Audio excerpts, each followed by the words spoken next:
Hi friends, I Y Narasimha Rao. Today we are discussing important topic in chemical bond. That is nothing but hybridization. That is nothing but hybridization. Okay. Here, before going to this topic, I just explain what are the problems in this previous topics like. What are previous topics discussed in this unit chemical bond, that is nothing but Lewis theory, another one is Vesper theory, another one is valence bond theory. In Lewis theory, Lewis theory only gives about the how to write the structure of molecules, simple molecules. Okay, and it does not give any information about the difference in the bond enthalpies and bond lengths, difference in the bond enthalpies and bond length. Okay, and it does not explain the formation of chemical bond,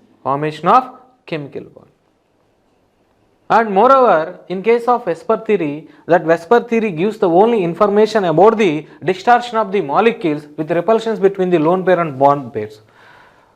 And also, it does not give any theoretical explanation about that distortion. And moreover, does not tell about the similarly, bond dissociation enthalpies and shape of the molecules, how that chemical bond takes place, But in case of valency bond theory is better than that of the Lewis theory and Vesper theory. It explains the strength of the bond regarding to the extension of overlapping.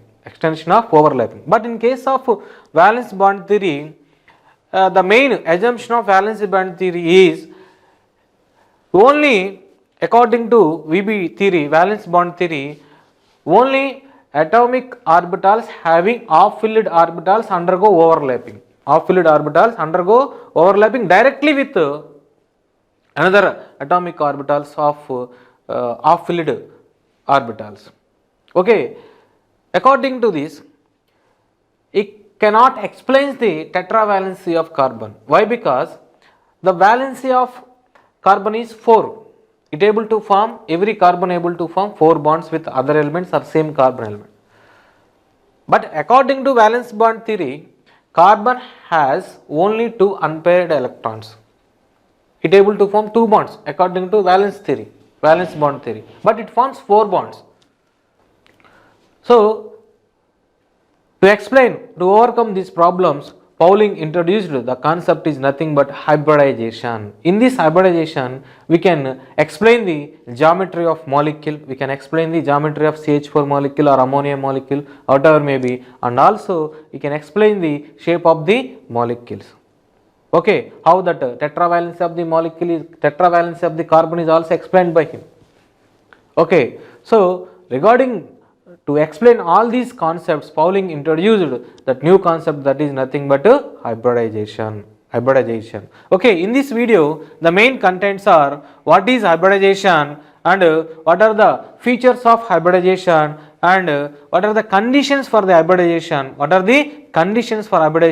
and last one is types of hybridization. These are the 4 important contents present in this video. Okay, we discuss about what are the postulates of hybridization.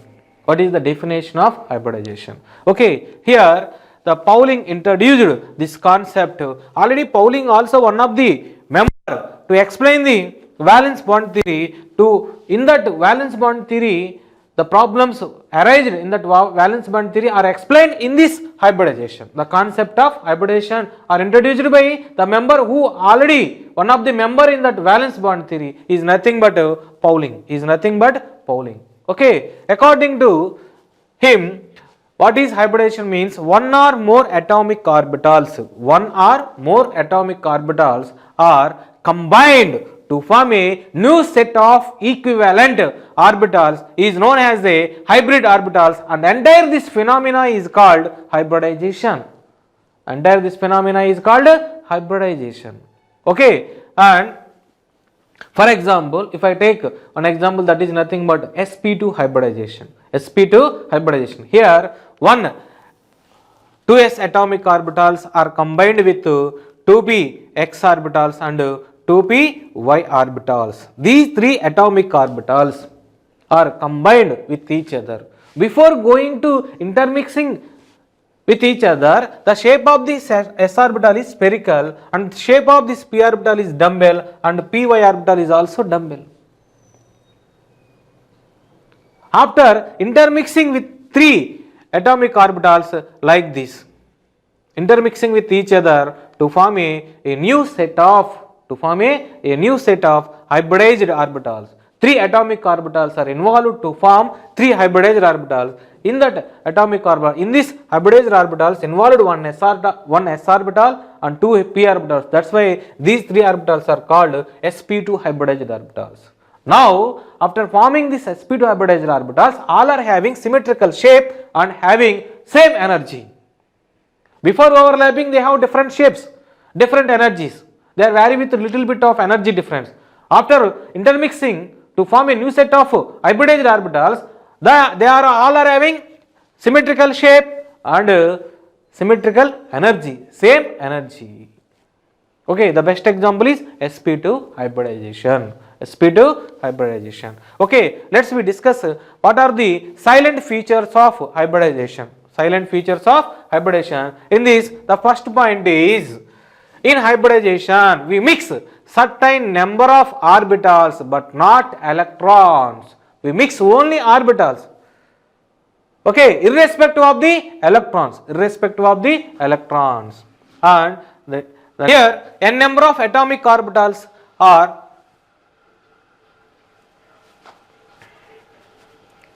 here. The number of hybridized orbitals forms is equal to number of atomic orbitals involved.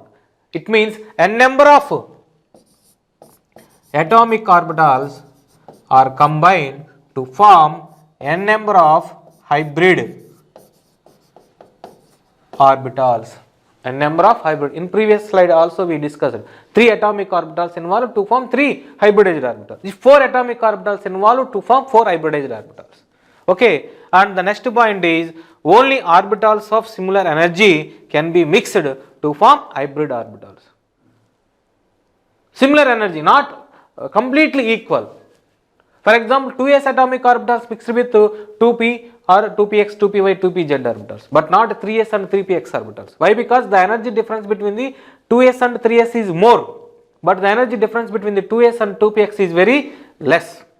That's why, so the comparable energy atomic orbitals combined to form new set of equivalent orbitals. Okay, if n number of atomic orbitals are combined to form n number of hybridized orbitals, and the next point is, the hybridized orbitals formed are having same energy and shape. Okay, before intermixing they have different shapes, different orientations also, and different energies also. After mixing to form a new set of equivalent energy hybridized orbitals, they have similar shape, similar energy, and here the hybrid orbitals are directed in the space to minimize the repulsions between the electron pairs. After forming hybridized orbitals, they are far away from each other to minimize the repulsions between the electrons. Okay, they are far away from each other, they occupy the entire space around that central atom. Okay, and the next point is conditions for the hybridization. Okay, here only valency shell atomic orbitals are hybridized. And next one is, they must be contain comparable energy. And the excitation of electron is not an essential condition.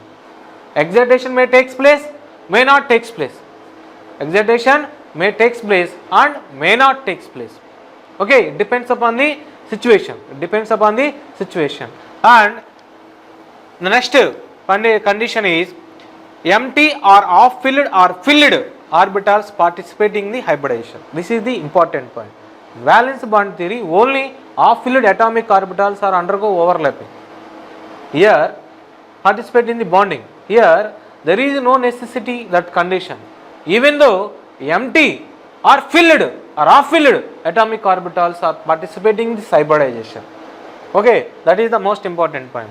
For example, if you take electronic configuration of this carbon is nothing but a carbon. Here, electronic configuration is like this: helium 2s2, 2px1, 2py1, 2pz0. Here helium means 1s2. This is not able to participate in this hybridization. Why? Because it is inner orbit. If it is electronic configuration, only the orbitals present in this outer orbit. Orbitals present in the outer orbit are eligible to participate in the hybridization. That is the most important point. So 1s is not able to participate in the hybridization. So the next point is this 2s is completely filled, even though it is able to participate in the hybridization. And this 2pz is empty, even though it is able to participate in the hybridization. And moreover, half-filled orbitals are already eligible to participate in the hybridization according to the valence bond theory. Okay, the new term is condition is half-filled or filled or empty orbitals also eligible to participate in the hybridization. Okay, clear? That is the new point is raised in this theory. Okay, the difference in that valence bond theory and hybridization concept is only here. According to valence bond theory, only half-filled orbitals only eligible to participate in bonding. According to this theory, half-filled, completely filled, half-filled orbitals also eligible to participate in the theory. Okay, like this. And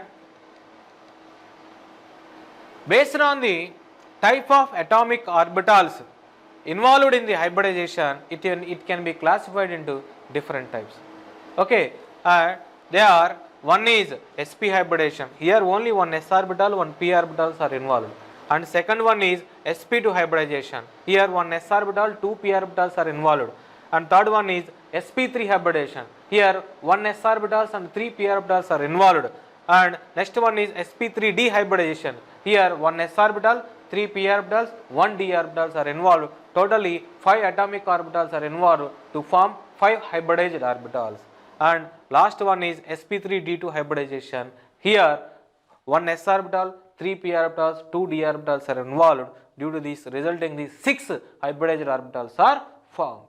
Okay, these are the conditions and silent features of the concept of hybridization. The main aim of this concept is to overcome what are the problems raised in the valence bond theory. Okay, this concept is introduced by the Pauling. He is also one of the member in that valence bond theory. Okay, he developed that valence bond theory, and also he understood what are the problems, and he also find the solutions for that limitations of valence bond theory. Okay, finally what I am saying is, I hope you all are understood very well. Okay, thank you. Yours Erramneni Narasimharao.